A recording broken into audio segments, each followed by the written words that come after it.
Olá, olá, meus amigos, advogados, advogadas, queridos colegas que estão nos acompanhando na live aqui no Facebook da OAB de Carapicuíba. É uma grande honra estarmos aqui hoje para conversarmos um pouco sobre um assunto tão importante que é o home office na nova era, na perspectiva do direito.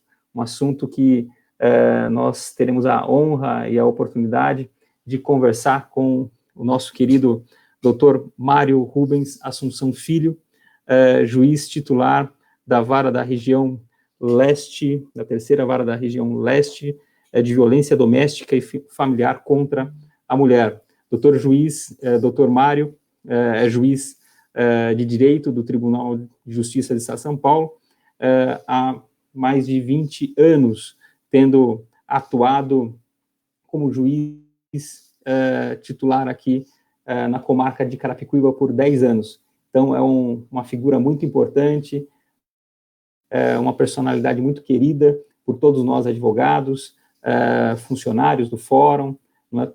É difícil a gente encontrar alguma pessoa na região que não tenha um carinho todo especial pelo Dr. Mário, pela pessoa humana que ele é. Então, gostaria de, desde já, chamá-lo para dividir a tela comigo, Dr. Mário, que falará um pouco sobre essa nova perspectiva do direito nesse momento que a gente está em home office, né? Dr. Mário, por favor, como estão as coisas aí na capital, nessa vara que trata sobre esse tema tão específico da violência doméstica? Vamos conversar um pouquinho antes do doutor entrar no assunto? Sim, muito boa noite a todos e a todas. É um prazer aqui estar de novo aqui em Carapicuíba, ainda que virtualmente, mas sempre que eu posso eu tento fazer projetos e levar também alguma coisa para Carapicuíba, né? O carinho que eu tenho por vocês, não só pelos advogados, funcionários, mas pela população em geral de Carapicuíba é imenso. Nunca me identifiquei tão bem e tão rápido com uma população, com uma comarca, como foi Carapicuíba. Então, é um grande prazer estar aqui de volta e aqui estou à disposição de vocês. A gente vai conversar um pouquinho do que eu estou fazendo aqui na capital e eu acho que vai ser bem interessante. Daí, espero que vocês gostem também e se aprofundem um pouco no tema que hoje me traz aqui. Legal. Doutor Mário, vou deixá-lo à vontade, né? A tela vai ficar só com o doutor, eu vou sumir da tela. Doutor, fica à vontade, daqui a pouco a gente retorna para conversar um pouquinho, debater, vão ter algumas questões, algumas perguntas que sempre os nossos colegas colocam aqui e a gente vai evoluindo na nossa live, tá bom? Ok. Então, estamos aqui juntos. Então, mais uma vez, muito obrigado pela participação de todos e de quem estiver aqui conosco. Seja muito bem-vindo. E o que eu gostaria de começar a conversar com vocês, porque eu fui para uma vara de violência doméstica na capital, trabalhei em várias varas da violência doméstica antes de instalar a minha na Zona Leste. Então, eu fui juiz aí no Butantã, que é pertinho de Carapicuíba, fui também na Barra Funda, depois eu fui para a Zona Leste em São Miguel, e depois, agora, na minha vara em Itaquera, e é onde eu estou lá. Nós temos uma população de 2,5 milhões de habitantes, né, e as questões que antes, para mim, eram mais simples, porque em Carapicuíba eu cuidava dos homicídios, né, dos processos do júri, dos crimes comuns. Eu comecei a estudar mais afinco a questão da violência doméstica e comecei a dar um valor excepcional a essa matéria, tanto que acabei escrevendo um livro a respeito disso e também acabei também sendo representante do Estado de São Paulo entre os juízes de violência doméstica do Brasil. Então, além disso, também tem um instituto. Agora eu sou vice-presidente do Instituto Justiça de Saia, junto com a promotora Gabriela Mansur, e nós fazemos projetos de violência doméstica. Esse aí é o que aconteceu aí nos últimos 4 anos, que eu estou ausente de Carapicuíba. E hoje nós vamos falar a respeito do homem enquanto homem no direito, né? O que aconteceu com o direito, Lei Maria da Penha, feminicídio e tantas outras conquistas que tiveram do movimento feminista, mas também questões que mudaram desde o Código Novo, né? Que eu falo ainda Código Novo porque eu me tornei juiz em 99, antes do Código Civil mudar do pacto do poder para o poder familiar. Então, o que mudou nesses 21 anos foi, eu estava falando com o Dr. Paulo antes, foi da água para o vinho. Nós temos uma situação totalmente distinta hoje pela lei a respeito do homem, da situação do homem em face da família, em face da mulher, e é disso que a gente vai conversar um pouco. Mas eu queria destacar 4 pontos importantes. Primeiro, nós temos uma ideia de homem para nós mesmos, né? Subjetivamente. O que eu sou? Como homem eu sou? Né? Isso é uma questão interna nossa. E depois nós temos um papel também. E qual é esse papel hoje do homem na sociedade? Né? Antigamente o homem era o provedor, antigamente o homem era a última palavra, antigamente o homem era o detentor do pátrio poder. Como ele é hoje? Então, para a sociedade. Nós temos um terceiro ponto do homem no direito, propriamente dito, as leis que vieram sucessivas. E, por fim, como que é o homem na nossa família jurídica? O que eu chamo de família jurídica? Os advogados, os juízes, os promotores, os defensores,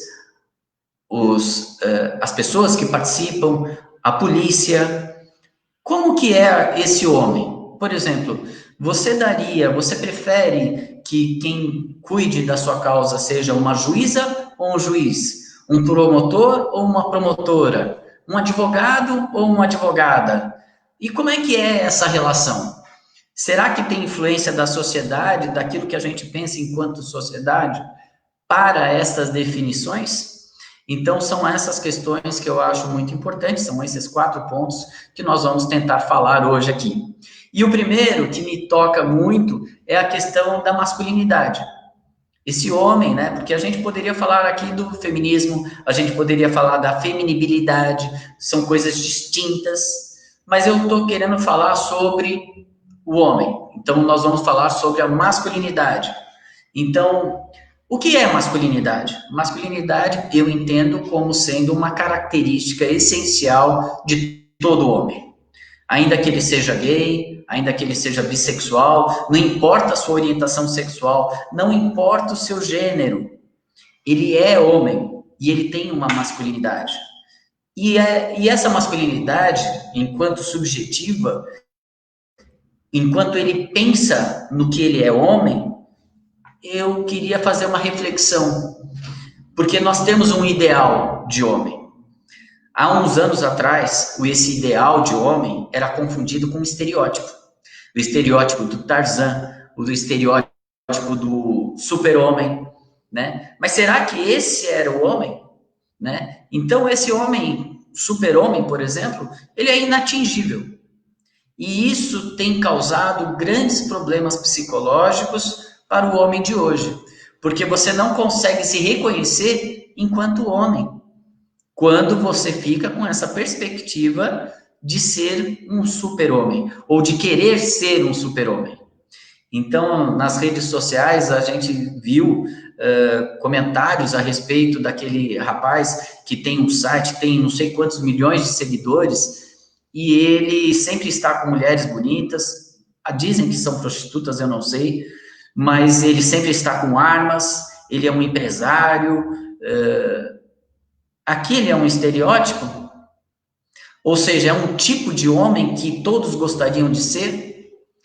Você que está assistindo, você gostaria de ser este homem?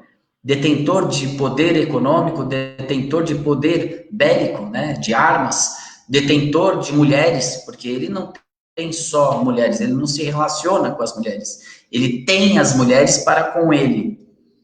Então, esse estereótipo, né, é aquilo que nós falamos do homem social. E daí nós temos a imagem, né? Então, primeiro o homem subjetivo, né, o que nós queremos ser, para aquele homem que se apresenta na sociedade, os papéis dele. Então, eu não consigo ver, por exemplo, o super-homem cuidando de um filho, dando de mamar para um filho. Não consigo ver esse super-homem ou esse Tarzan lavando a louça. E será que isso é papel de homem? Então, nós estamos num segundo ponto, né? Partimos daquele ponto subjetivo, interno, do que eu quero, daquele homem que eu visualizo, para aquele homem que tem obrigações no mundo social. Quais são essas obrigações do novo homem, desse mundo atual, desse mundo líquido que nós falamos? Qual é esse homem novo? Bom, dizer que esse homem, ele cuida da casa, cuida da família, cuida dos filhos e trabalha, tem uma terceira jornada, isso não é dizer muito sobre esse novo papel do homem. Então, o que eu quero trazer a reflexão para vocês é que o homem que você quer ser, o homem que você acha que você ele é muito importante. E ele vai ter repercussão no mundo social. Então, seja você, se quiser uma dica para você, homem, seja você aquele homem que você tem consciência de ser no mundo social. Se você é um homem que gosta de cuidar dos filhos, cuide dos seus filhos.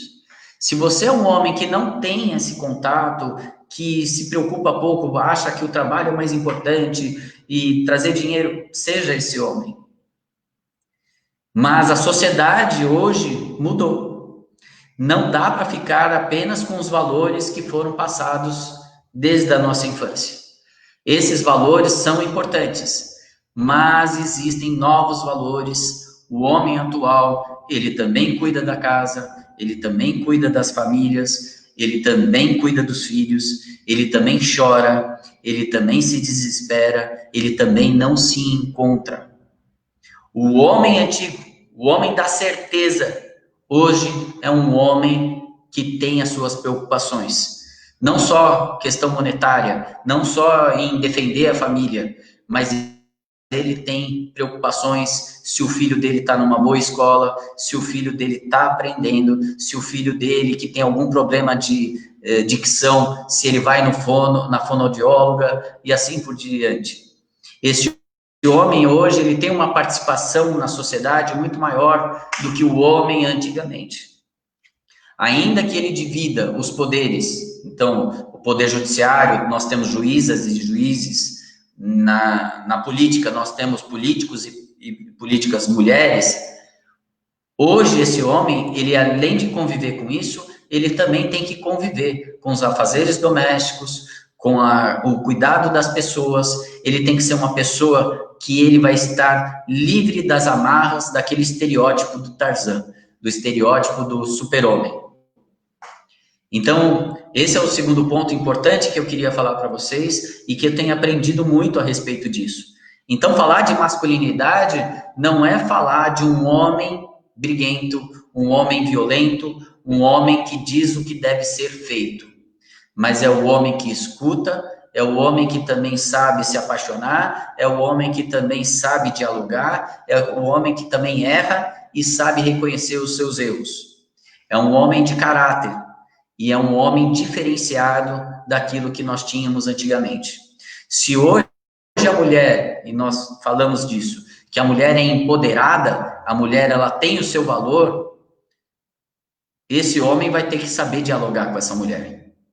E não adianta, porque a gente não foi criado dessa forma. Nós vamos ter que mudar também. Então fica aí a dica. Se você acha que você vai procurar uma mulher nos moldes antigos da sua avó, você não vai encontrar mais. Seja por conta dos meios de informação, seja por conta da própria escola, onde ela aprende que ela tem que entender, conhecer e se educar, o homem vai ter que também lidar com essa divisão de tarefas, com essa divisão de afeto que antes era distribuído apenas pela mulher, né? Então, nós vamos ter uma nova situação, e aquele que não conseguir se amoldar a esta nova condição de homem, ele vai ter problemas. Vai ter problemas não só judiciais, mas ele vai ter problemas de relacionamento, ele não vai conseguir manter um relacionamento saudável, e é o que a gente chama de masculinidade tóxica, né? Ou seja, é como se fosse uma bebida, é como se fosse uma droga, né? Essa masculinidade com o machismo, em que você vai acabar se envenenando e envenenando a todos que estão à sua volta, né? Então é importante que vocês comecem a se observar enquanto homens, enquanto mulheres, porque nós estamos numa nova era. Quem ainda não entendeu isso vai ter problemas na nossa vida cotidiana, no trabalho e também nas relações familiares, né? E outra coisa, outro ponto que eu queria trazer aqui para vocês, e daí eu também estou aqui vendo, se vocês têm perguntas, por favor, fiquem à vontade. Nós temos aqui a questão do homem no direito. Então, como eu já disse, no Código Busai, no Código Antigo, né, de 1917, 1916, 1917, o Código Civil trouxe o poder familiar. Naquela época, a mulher era incapaz, era relativamente incapaz, ela precisava da outorga do homem, precisava do homem para validar os seus atos, e isso foi mudando. A primeira grande mudança, na minha visão, foi a questão do concubinato, que foi o reconhecimento daquela mulher que, embora não estivesse casada no papel, como dizem, ela também tinha direitos, primeiro com o concubinato que a gente chamou de concubinato puro, e depois com o concubinato impuro, né? Palavras realmente machistas, mas que era a divisão que se fazia por volta de 1950, 1960. Depois, em 1976, veio a lei do divórcio, outra grande alteração. Por quê? Porque na grande maioria das vezes, e vocês sabem disso melhor do que eu, o divórcio era requerido pela mulher. O homem, às vezes, se desligava da relação, não estava mais na relação, mas ele mantinha o casamento, por N questões. E a mulher, ela é que fazia o divórcio. Então, a lei do divórcio veio para contemplar uma situação da mulher propriamente dita, né? Aquela relação jurídica de união, né, entre homem e mulher.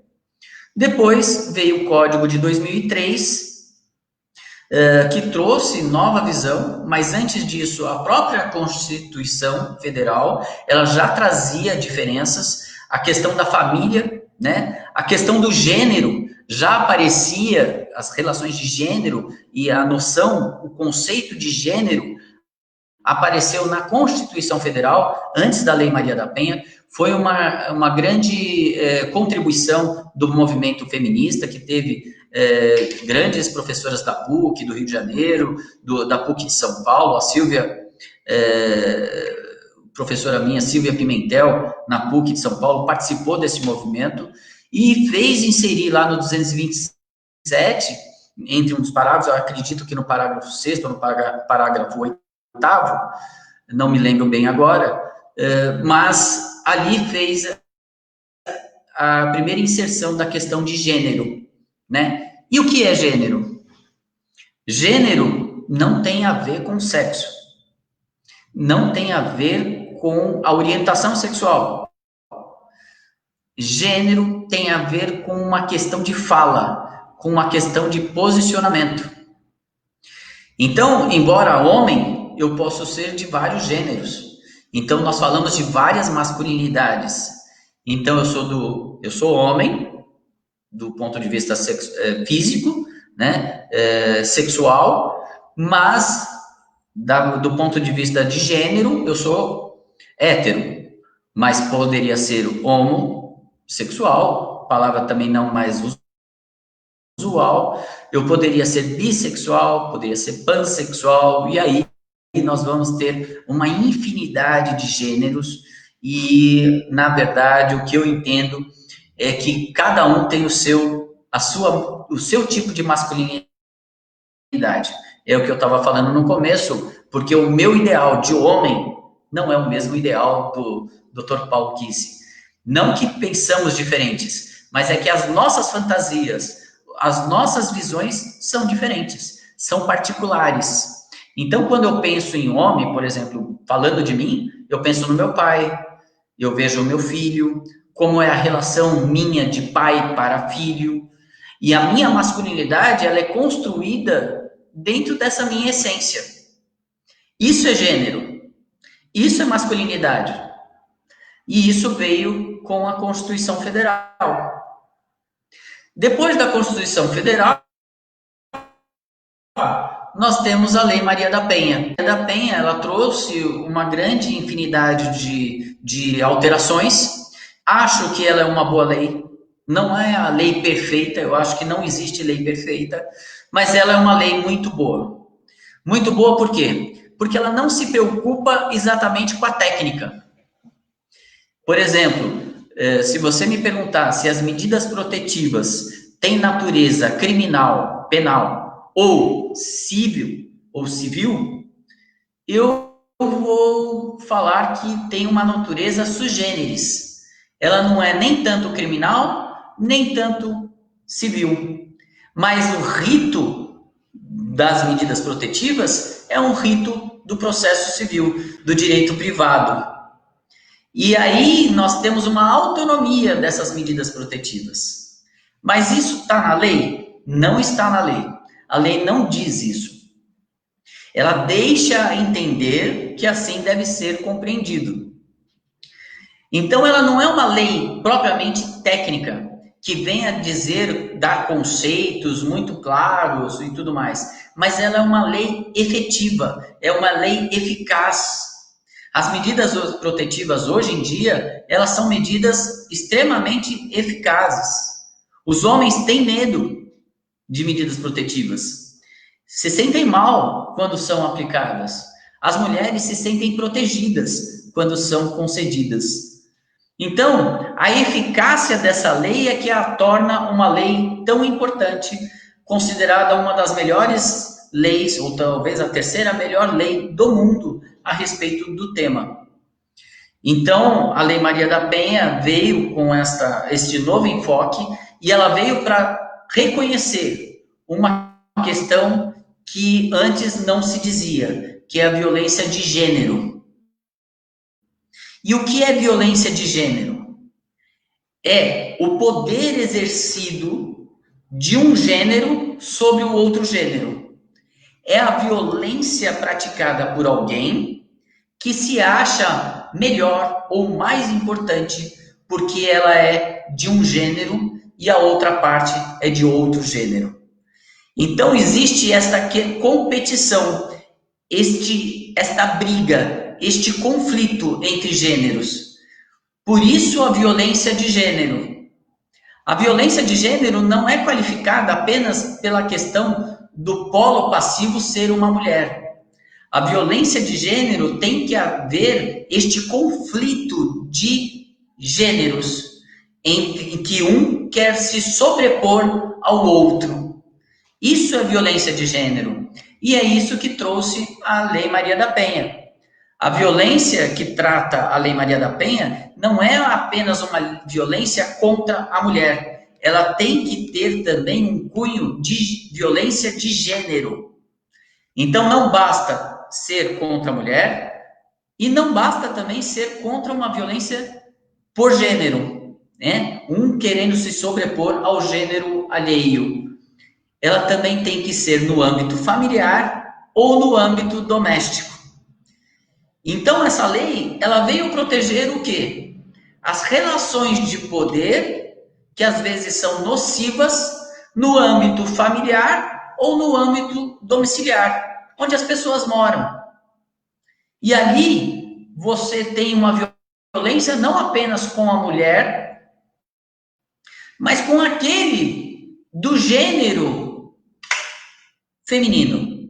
Então, daí pode ter uma mulher trans, aí pode ter um conflito de gênero, por exemplo, num relacionamento homoafetivo, né? Então, um que se coloca na posição, vamos dizer, do homem e o outro da mulher, e aí há um conflito. Você tem que fazer isso.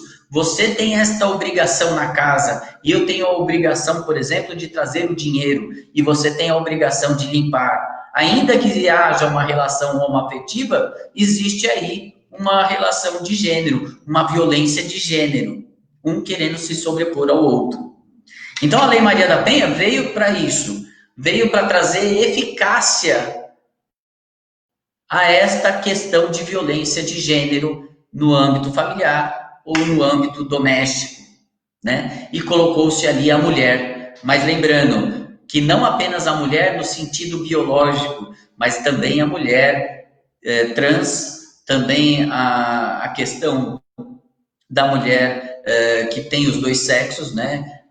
O hermafrodita, e também a questão homoafetiva, onde você tem pessoas do mesmo sexo, homens ou mulheres, mas em que há uma predominância de um sobre o outro por conta do gênero, né? De que um se coloca mais feminino e o outro mais masculino.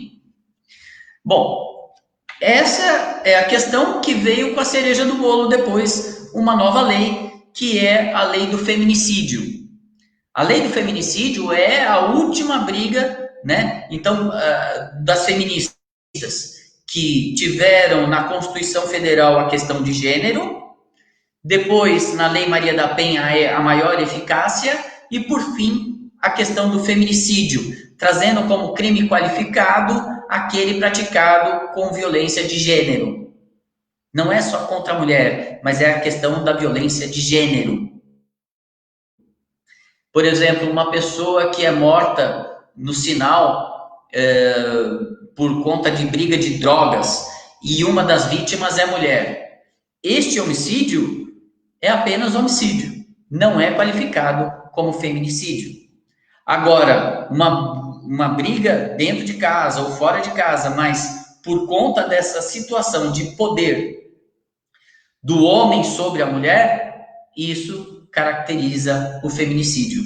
Essa disputa de poderes é que caracteriza o feminicídio. E veio em boa hora, porque é totalmente diferente a questão de um réu que pratica o homicídio do réu que pratica o feminicídio. Não é que é apenas uma questão de gravidade, mas é que é a questão que ofende não apenas a condição de mulher, mas ofende a sociedade. Porque hoje a gente não aceita mais esta questão do machismo. O machismo acaba sendo um ranço, uma doença que a gente tem que extirpar. Então, toda a disputa, toda a questão envolvida nas varas de violência doméstica giram em torno disso, de eliminação desse machismo, que é tóxico, é uma masculinidade tóxica que a gente fala. Eu até não gosto muito desse termo, mas é o que todos dizem por aí, e eles têm a ver com aquilo que a gente chama de caixa do homem. Não sei se vocês já ouviram, se o pessoal já ouviu falar sobre isso, mas a caixa do homem é dentro de uma caixa, um quadrado, dentro da caixa todas as qualidades do homem. Então ele é provedor, ele é forte, ele é a pessoa inteligente, ele é uma pessoa que está sempre nos melhores cargos. Esse é o homem, na caixa do homem. E para fora da caixa do homem, desse quadrado, nós temos o que ele não pode ser. Então, ele não pode ser sensível, ele não pode ser amigo, ele não pode ser uma pessoa amável, que reconheça seus erros. E essas características, curiosamente, que ele não deve ter, são as características normalmente atribuídas à mulher. Então, é o que a gente chama de caixa do homem, só para vocês se situarem um pouco nos termos que a gente conversa. Por fim, ainda para falar com vocês, a respeito do homem na família jurídica, né? Daí eu queria saber, né, se vocês acham que é diferente, por exemplo, quando você para num bloqueio policial e quem está comandando esse bloqueio é uma mulher, é uma tenente, por exemplo. Ela vai te tratar, ou você tem algum receio de como vai ser tratado por ela? Ou, por outro lado, você prefere ser tratado por uma mulher? Né? Essa é uma pergunta que a gente faz. Né? E o que está por trás disso?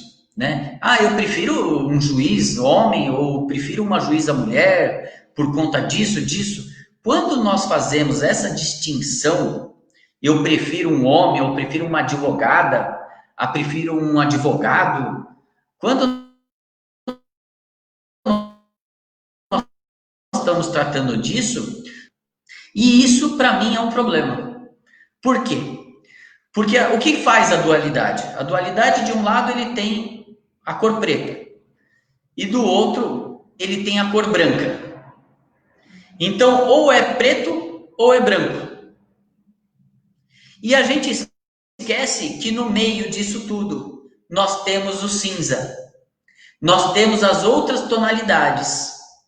O branco é a reunião de todas as cores. O preto é a não reflexão de todas as cores. Então, o que nós temos aí é a dualidade esquecendo aquilo que existe no meio. E é onde está a maioria das pessoas. Por exemplo, vamos ficar então na cor da pele. A minha cor da pele, ela não é nem preta e nem muito branca.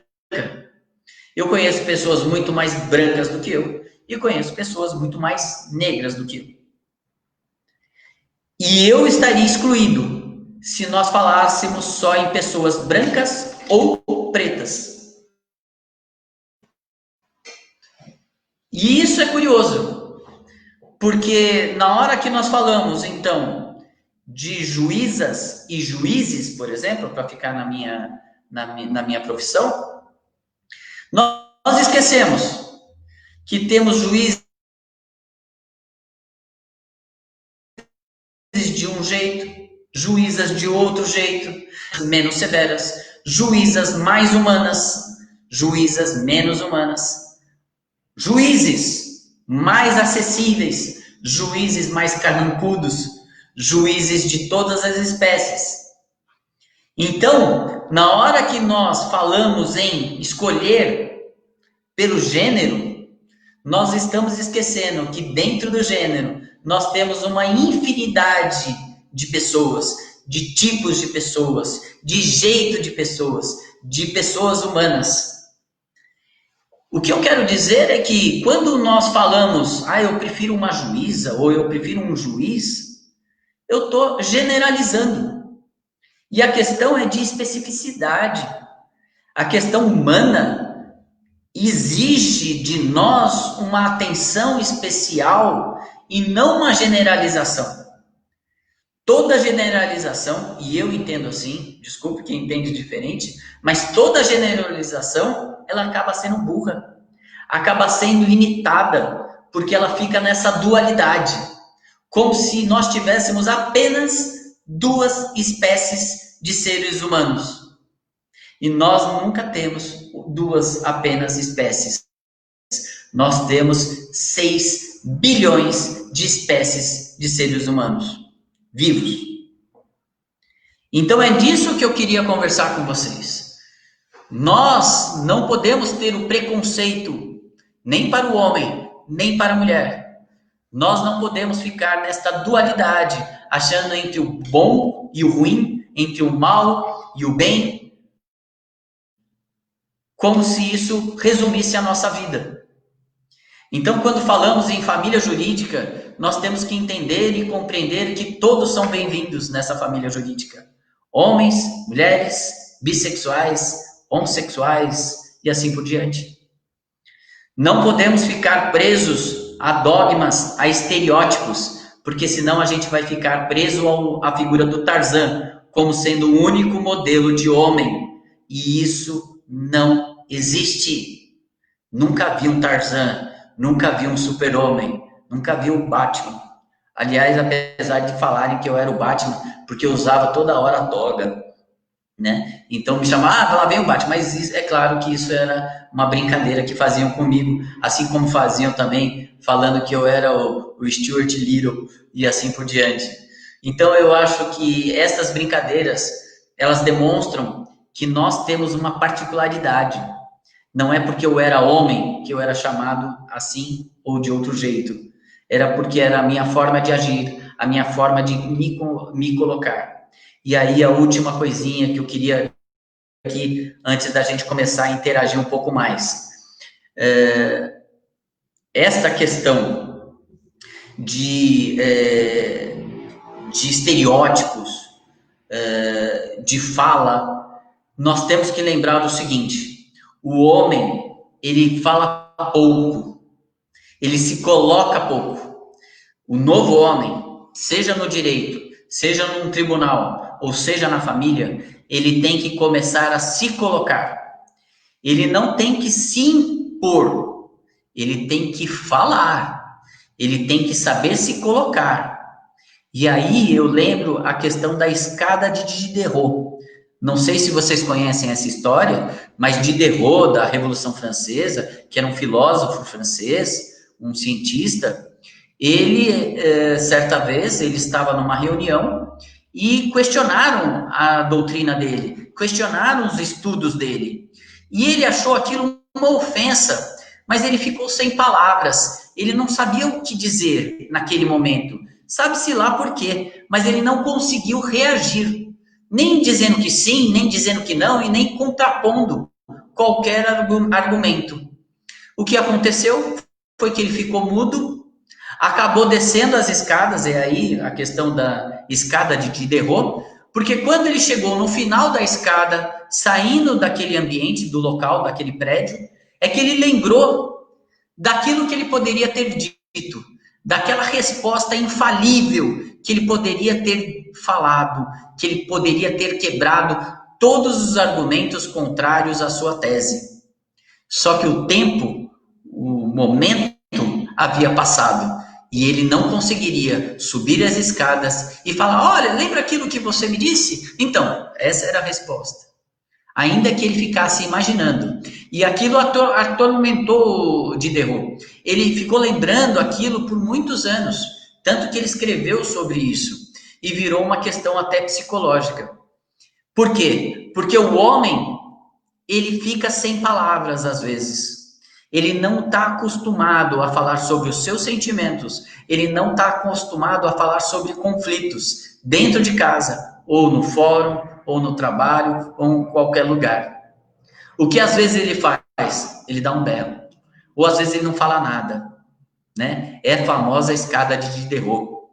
Ele não diz, ele não tem essa expressão. A mulher, hoje em dia, não querendo entrar na dualidade, mas ela é educada desde o começo a falar o que sente, a falar o que pensa. Ela fala sobre a sexualidade dela com a mãe, coisa que o homem pouquíssimas vezes fala com o pai. No máximo, ele vai conversar com o pai sobre a menina que ele pegou, sobre a menina que ele saiu ou a menina que ele está interessada, mas ele não vai falar sobre o pênis dele, ele não vai falar sobre questões sexuais, sobre doenças, sobre vacinação, sobre cuidados com higiene, por exemplo. Pouquíssimas vezes o homem fala sobre isso com outro homem. Então, só terminando, eu acho que para o bom convívio, o homem vai começar a ter que falar mais. Esse local de fala dele, ele vai começar a ter que exigir a sua presença. Ele vai começar a ter que falar sobre os seus sentimentos, sobre aquilo que lhe dói, sobre as suas dores e sobre os seus pensamentos, mais do que ele falava antes. Né? Essa aí é uma dica aí. Eu vou tentar aqui agora ver, eu recebi uma aulinha sobre como conversar e conduzir essa live, e eu tô vendo aqui algumas coisas que vocês estão falando, caminhada da dualidade na unidade, o ser humano, é verdade, o ser humano é muito mais do que ser homem ou mulher, com certeza. Tem gente que está em Bragança Paulista, Tem gente que está sentindo minha falta em Carapicuíba, duvido, porque eu tenho certeza que tem gente aí muito melhor para fazer as coisas, principalmente a plenária do júri.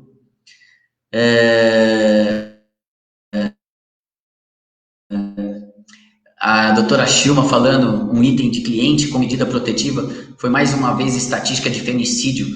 Qual a maneira mais eficiente de conscientizar o homem que uma mulher não é sua propriedade? Pois é. Primeiro, porque ele não conhece ele mesmo, doutora Shilma. Ele não se conhece. Então, ele não conhece o outro. Então, o que ele está preso é a questão da propriedade. Aliás, o Código Civil, se você ler tanto o Código Civil antigo quanto o novo, falo novo, mas é o de 2003, os dois códigos não falam numa palavrinha, que é amor. Não se encontra em relação afetiva nos dois códigos. E por que isso? Porque se preocupou muito mais com a questão patrimonial, com a propriedade. E é assim que o homem tem. É aquilo que é meu, é o meu quarto, é o meu carro, é a minha mulher. Né? É muito claro isso. Você vê os homens falando minha mulher, minha esposa, meus filhos. Né? Enquanto que a mulher, ela é um pouco mais reticente em falar meu marido. Ela fala, meu esposo, mas é difícil ela falar com a conotação de propriedade. E isso vem há longos anos, né? É uma questão histórica, essa situação em que o homem se acha dono da mulher, se acha homem. Ainda que aqueles homens que estão nos assistindo falem, mas eu não penso assim, eu não é? Mas é que nós estamos... Vamos fazer uma coisa mais clara. Um aquário, pense em um aquário. Você coloca vários peixinhos dentro desse aquário, nesta mesma água. Todos aqueles peixes estão e pertencem àquele aquário, não é isso? O coletivo não é o aquário? Pois é. O homem e a mulher também é machista, às vezes, estão no mesmo aquário. E tanto aqueles homens que a gente chama desconstruídos, que estão mudando, quanto os machistas. Então é difícil você não ter uma fala ou um posicionamento machista, porque a sua educação foi machista, o seu mundo é machista. Hoje em dia, nós temos machismo em todos os lugares, não só nas falas, mas, por exemplo, um homem que acorda de manhã e vai para uma padaria, ele não pensa na roupa que ele vai usar. Aliás, se bobear, ele vai de pijama e chinelo. Agora, uma mulher, ela tem que pensar. Porque falam que é culpa dela, caso aconteça alguma coisa, se ela tiver com uma roupa decotada. Quer dizer, ela é duplamente vítima. Ela é vítima porque foi abusada e é vítima porque também os outros vão falar que a culpa é dela. Porque ela se vestiu de forma inadequada. Só que não existe a roupa inadequada para o homem, a não ser numa questão de ambiente de trabalho, numa questão de festa e tudo mais, né, de eventos, né, a roupa e tal. Mas normalmente o homem se veste como ele quer, enquanto que a mulher ela tem que se policiar. Então isso é fruto do machismo, do que todos nós estamos envolvidos. Na medida em que você entender que as pessoas não são propriedades, que o celular e a senha do celular é algo que protege a intimidade de todas as pessoas, você vai começar a entender que a vida do outro é do outro, não é sua. O que a outra pessoa pensa é só dela e não seu. E aí é que nós vamos começar a sair dessa fase, parece que o homem nunca sai, de falar que tudo é seu, tudo é meu, né? Então, ele vive de propriedades, né? Ele não evolui. Infelizmente, hoje, o homem nasce como idiota, porque ele não sabe sobreviver sozinho, um bebê não sabe sobreviver sozinho, mas o homem continua idiota para o resto da vida. Por quê? Porque ele não sabe o que tem na geladeira, ele não sabe encontrar nada de casa, ele é cuidado pela mãe, pela tia, pela filha, pela mulher e por todas as mulheres que passaram na vida dele. Porque a mulher é criada como cuidadora e o homem é cuidado como rei. ele é cuidado como uma pessoa que acaba não evoluindo como ser humano. Este é o grande problema do machismo, por isso que nós temos que combatê-lo, porque torna os homens imbecis e as mulheres escravas. Essa é uma ideia que eu tenho. Deixa eu ver, tem mais alguém? Alguma pergunta?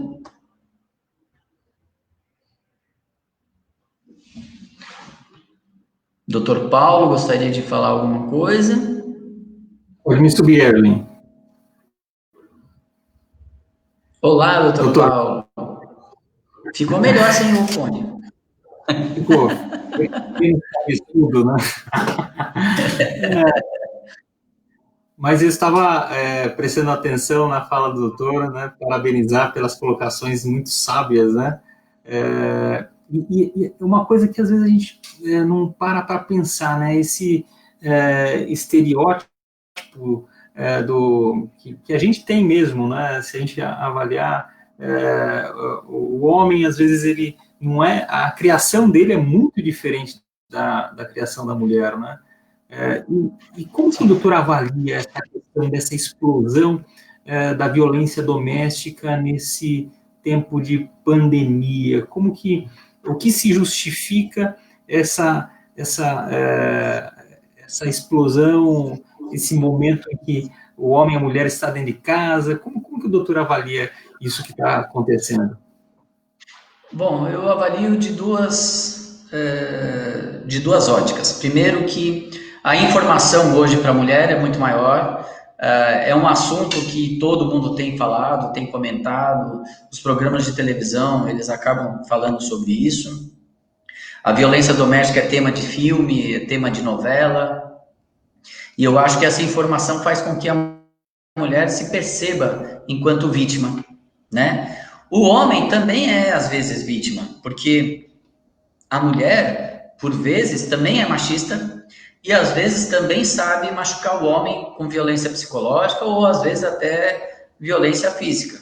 Então, infelizmente, ou felizmente, nós somos membros de uma mesma espécie humana.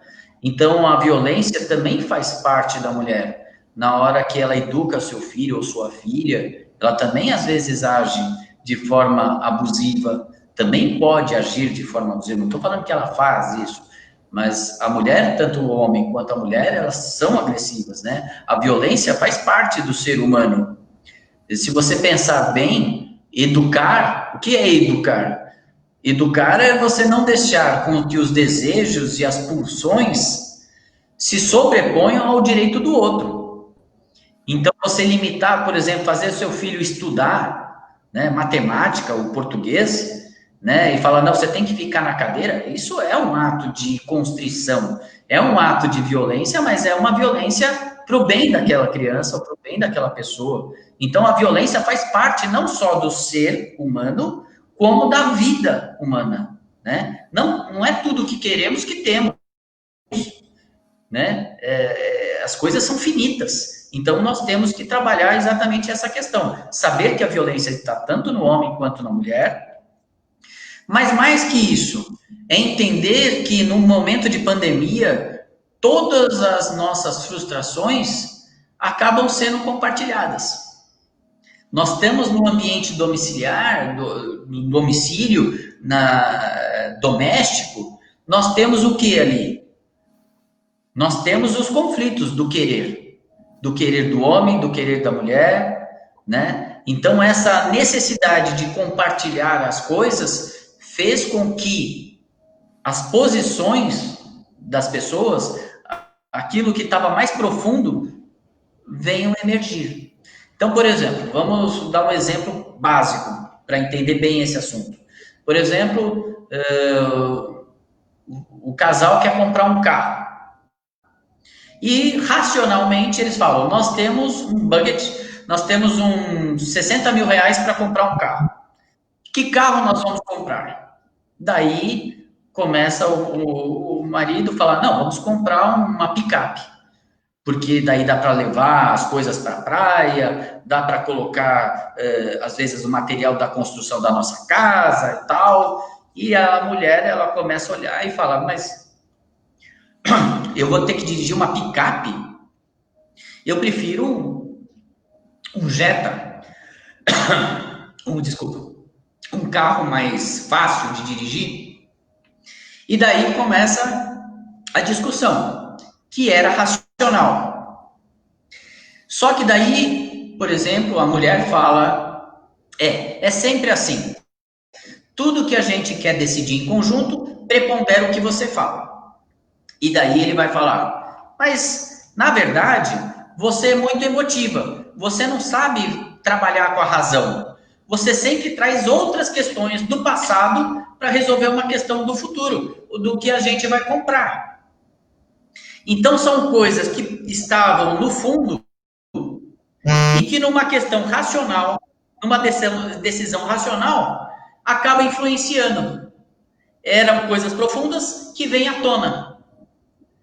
Então, em todos os tipos de decisão, no café da manhã, na comida que vai fazer no final de semana, se pode ou não pode sair da quarentena, se é Bolsonaro ou é esquerda e assim por diante, essas decisões, que às vezes eram uma questão puramente racional, puramente prática, acabam sendo influenciadas pelas aquelas questões de fundo que estavam ali armazenadas e esquecidas no inconsciente. E isso faz com que todas as discussões sejam verdadeiras batalhas. E é nesse meio de batalha que a gente começa a ter o ciclo da violência doméstica. Que é isso, que as pessoas começam a ter esses problemas que estavam de fundo, que vêm à tona, daí gera uma agressão, por exemplo, um xingamento, ou uma agressão física, por exemplo, e daí as pessoas se separam ou começam a querer se separar, até que elas tentam se reconciliar, porque elas estão nessa ideia, não, vamos ficar bem, daí vira tudo uma lua de mel, né? Então nós temos a fase da lua de mel, como se fosse a terceira fase desse ciclo da violência doméstica. E quem está de fora olha e fala e não entende isso, né? Fala, nossa, eles brigaram tanto, um querendo matar o outro, e agora eles estão em love, eles estão super bem, como que pode? Então eu não vou mais dar atenção a essa situação. E aí é que mora o perigo, porque esta situação é uma neurose, é um ciclo em que os dois estão inseridos, né? Então, aumentou na pandemia exatamente por conta dessas questões, tudo é batalha, tudo é guerra, né? E daí eles ficam nesse ciclo de fazer as pazes, porque o que vai fazer? Eles estão na mesma casa, confinados, eles têm que olhar um para o outro, como é que vai fazer? E daí eles acabam cedendo, voltando, e vira esse ciclo da violência, e por isso que nós temos, no momento de pandemia, uma situação mais belicosa, vamos dizer assim.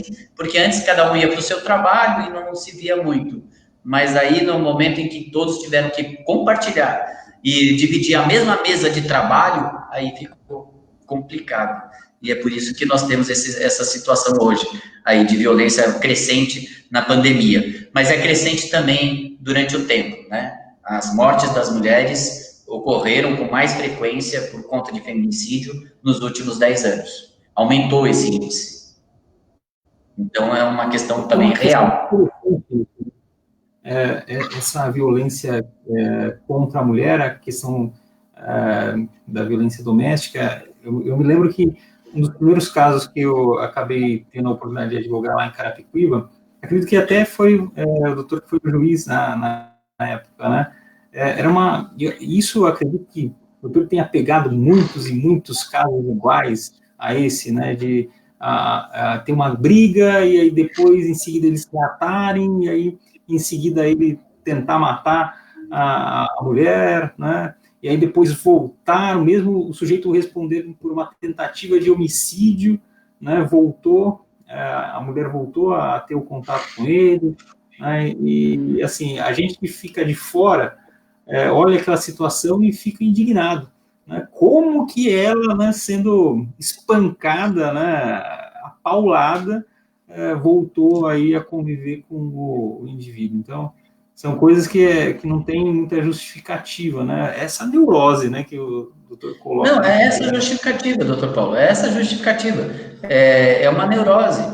E como é que você consegue quebrar esse ciclo, essa neurose? Porque toda neurose, o que é neurose? A neurose é um ciclo em que você pensa sempre da mesma forma e você faz sempre as mesmas escolhas. Então você acaba dando voltas no mesmo tema. Você não consegue andar para frente. Você sempre está naquele ciclo, né? E o ciclo da violência doméstica ele é compartilhado entre o homem e a mulher. Ambos estão no mesmo ciclo, né? Então, como que você faz? Você tem que quebrar isso.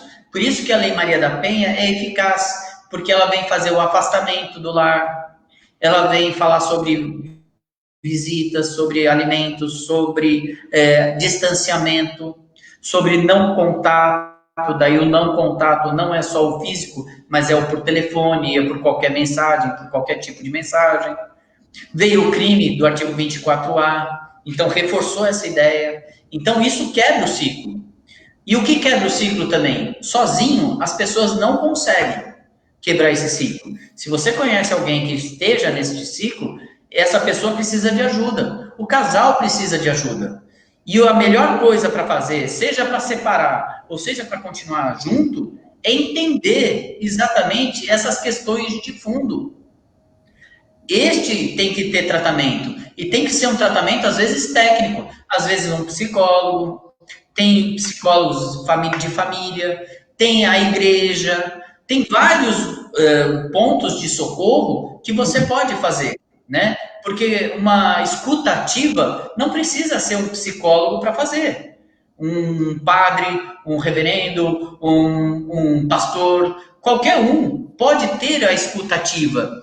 E qual é o princípio básico da escutativa? Você que é amigo, por exemplo, de uma pessoa que está nessa situação, o que você tem que fazer? Você tem que escutar, mas sem julgar, sem fazer qualquer tipo de julgamento. E eu vou dar um exemplo bem característico. O teu amigo, Dr. Paulo, fala para você: eu acho que eu estou sendo traído pela minha mulher. Eu não aguento mais essa relação. Já xinguei, já brigamos, mas a gente volta atrás. Mas eu tenho certeza que eu estou sendo traído por ela. O que normalmente a gente que é amigo e gosta do amigo falaria? Sai dessa. Essa mulher não presta. Você é um bobo se continuar. São 3 tipos de julgamento. Se você ver, são 3 tipos de julgamento. Numa só fala. Você julgou a mulher, falando que ela não presta. Julgou o homem, falando que ele é um bobo. E julgou a relação, dizendo que realmente houve uma quebra de fidelidade. Isso é julgamento. E a escutativa é exatamente você ouvir sem julgar. Porque a pessoa está falando com você uma dor dela. E você tem que fazer ela expor mais.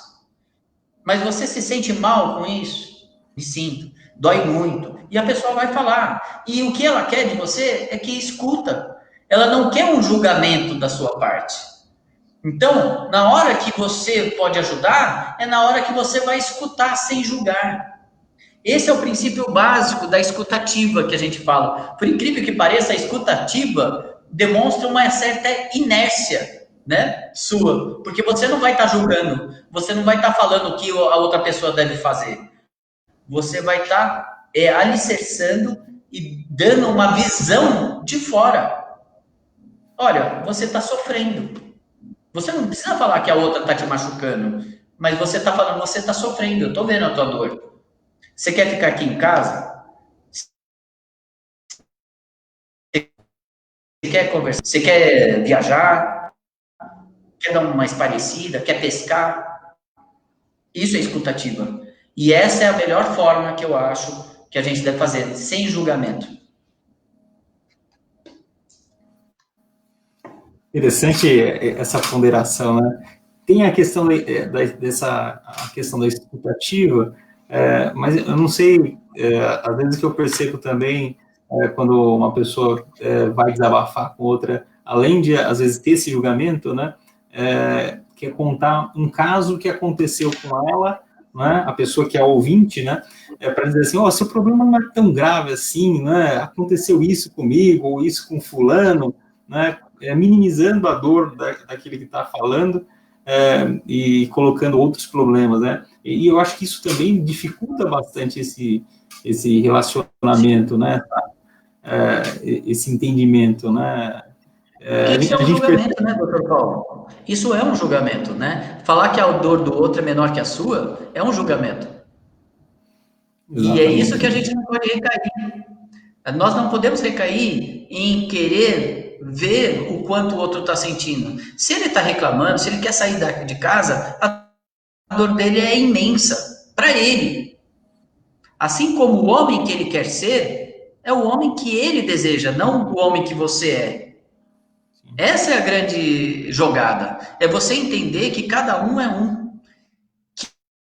Que ele vai ter os desejos dele, que ele vai ter os sentimentos dele, né? E que se aquilo está doendo para ele, você não pode comparar, né? Você vai tratar a dor dele. É aquela dor. É isso a escutativa. Entenderam? Então, a questão maior é que a gente tem que tratar o homem, a pessoa, como a gente gostaria de ser tratado. E eu não gostaria de ir buscar ajuda para um amigo e ser, por ele, escrachado. Ou por ele ser, você é ruim, olha, mas você também não é um homem fácil, hein?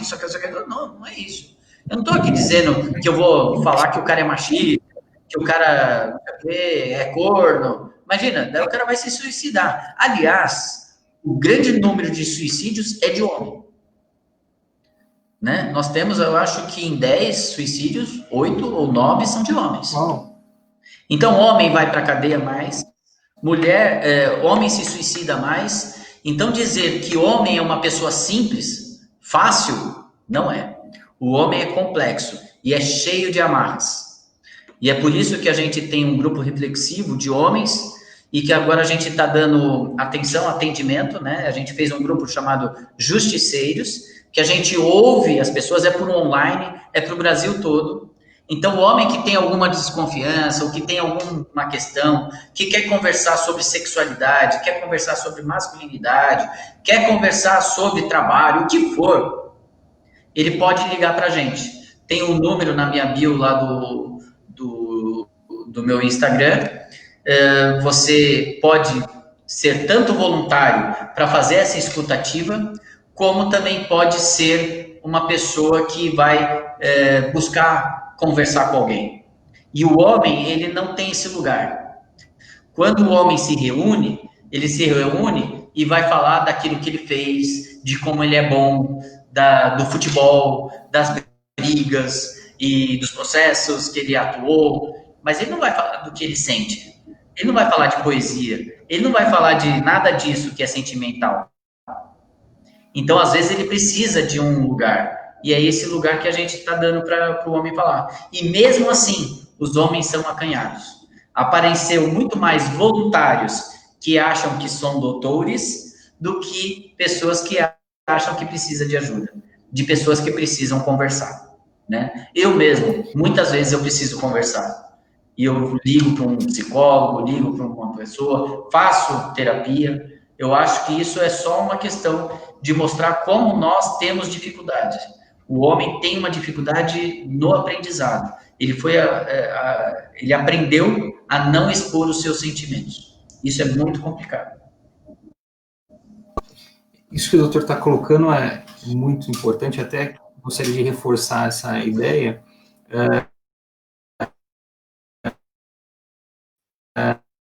Do grupo, como que a gente pode disponibilizar essa informação? Ir no Instagram do doutor? Qual que é o Instagram? Sim, mas ele tem um Instagram próprio, chama @Projeto Justiceiros. Nós temos 2 grandes projetos que o Instituto, do qual eu faço parte, que é o Instituto Justiça de Saia, também pelo Instagram da Justiça de Saia e pela página, tanto da internet quanto do Facebook, do Justiça de Saia, você também pode acessar. Mas nós temos 2 grandes projetos. O projeto Justiceiras é para aquelas mulheres vítimas de violência doméstica conseguirem apoio até 4 sessões gratuitas de psicólogo Nós temos também atuação de jurídica, uma pro bono, né, uma questão pro bono de uma orientação jurídica, sem entrar com processos, mas uma orientação jurídica. Nós temos orientação assistencial, porque nós temos vários caminhos na rede de saúde pública, de escola, na rede de educação, que podem ser conseguidos, abrigamentos, e nós temos também um apoio médico, né? Questões médicas, né? Que, olha, eu tive uma relação sexual assim e tal, eu preciso de um remédio, o que que eu... E daí tem uma conversa com médicas. Então, nós temos o trabalho de justiceiras. E nós temos os justiceiros. Só que os justiceiros, nós não damos apoio nem jurídico, nem psicológico, nem assistencial. O que nós damos é a escutativa. E também grupo reflexivo. Então, nós nos reunimos para conversar sobre vários assuntos toda sexta-feira. Então, a pessoa que se coloca, seja como voluntário, seja como assistido, ele vai ser convidado a participar desse grupo. Então, nós temos já agora 3 grupos, já tem mais de 100 homens que estão ali conversando com a gente sobre masculinidade, sobre sexualidade, e é impressionante a quantidade de coisas e de discussões ricas que nós temos a respeito dessas intimidades do homem, né? E aí só homens que conversam. Então, nós temos esse serviço, que é gratuito, totalmente gratuito. Então, o horário ele vai se avançando, né? A gente já está aqui há 1 hora conversando, né? Quero, né, agradecer muito ao Dr. Mário Rubens Assunção Filho, uma pessoa que tem um coração imenso, uma humanidade que a gente tem muita saudade dessa conversa, né, que o doutor possibilitava a gente ter mais próxima, né? Eu lembro muito dos júris e o doutor conversando com o réu após o júri, falando da pena, né, sentando olho no olho com aquela pessoa que havia sido acabado de ser condenado a, às vezes, 20 anos, 10 anos, né, e o doutor sentava, conversava. Então isso a gente lembra com muito carinho dessa humanidade que o doutor sempre demonstrou. E tenho certeza que esse trabalho brilhante que o doutor está fazendo para ajudar muitas pessoas, né, eu percebo, né, a gente está com a Associação dos Advogados, junto com a OAB, e a gente percebe que os advogados, eles procuram um pouco a assistência psicológica, né? A gente disponibilizou também um canal gratuito para os advogados lá, e, assim, abismal a diferença das mulheres, das advogadas, que comparecem para os homens, né? Então, precisa desse tratamento, de entender um pouco mais, né? Esses dados que o doutor coloca, eu não fazia ideia, né? A questão até do suicídio do homem que é maior, né? Então, parabenizar o doutor por todo esse trabalho que o doutor está fazendo. Conte conosco aqui, depois a gente se inteirar um pouco mais para poder unir forças em prol de uma sociedade mais justa, melhor para todos, né? Agradeço de coração mesmo.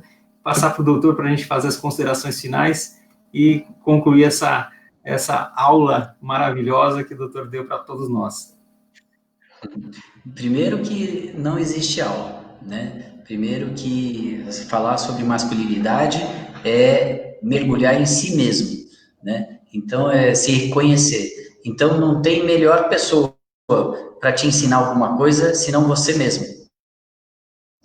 Então, não é um juiz, não é um advogado, não é um presidente da OAB, não é um presidente que vai te dizer como ser homem. Essa pessoa que convive com as suas dores é você mesmo, e é você que vai saber dizer o que é melhor e qual é a melhor forma de ser homem, ou seja, masculinidade. E a questão também aqui, eu vejo que a doutora Lilian, ela colocou, um abraço, doutora Lilian, ela colocou na bio aqui na conversa, o projeto, os 2 projetos, né, Justiceira Oficial, que é o projeto Justiceiras, né? E qualquer advogada pode ser, se inscrevam, podem ser voluntárias, é muito bacana o projeto, é uma delícia trabalhar nesse projeto, e eu também trabalho, apesar de ser homem, eu também estou nesse Justiceira, e tem o projeto Justiceiros, @projeto Justiceiros, que é o projeto que a gente faz esse atendimento aos homens, tá bom? É uma conversa, é uma desconstrução do machismo. É só isso que eu tinha para falar, e eu agradeço demais, é um carinho enorme que eu tenho pela cidade de Carapicuíba, pelo povo de Carapicuíba, né? Eu fico muito honrado de ter sido colocado como cidadão da cidade, né? Cidadão honorário. Foi uma grata satisfação, e eu sempre que posso, eu tento falar com a vice-prefeita, com a Gilmara, eu tento falar com o Guto, né, que é o vereador, estou tentando sempre estar próximo de vocês, e contem comigo também, que vocês precisarem, para a gente conversar mais vezes, fiquem à vontade, tá bom? Eu estou à disposição mesmo para vocês. Obrigado, doutor Mário, eu agradeço de coração, agradecer a todos os ouvintes, percebi que muitos colegas entraram, né, faço menção a doutora Estado, a doutora Chilma, a doutora Lília, a doutora Márcia, doutor Carlos, doutora Deise, também doutor Denilton, doutor Hermes, doutor Jorge, doutor Ricardo, muitos colegas, né, doutora Selma, doutor Nelson Grave, né, doutora Daiane, doutora Vanderleia, Juca Carvalhais, né, muitos colegas entraram, agradeço a presença de todos. Tem alguns presidentes de subseção também que entraram, até me mandaram mensagem aqui no WhatsApp, agradeço também por terem compartilhado, e estamos sempre à disposição. Doutor Mário, muito obrigado mais uma vez, um forte abraço, e fiquem todos com Deus. Forte abraço. Abraço, tchau, tchau.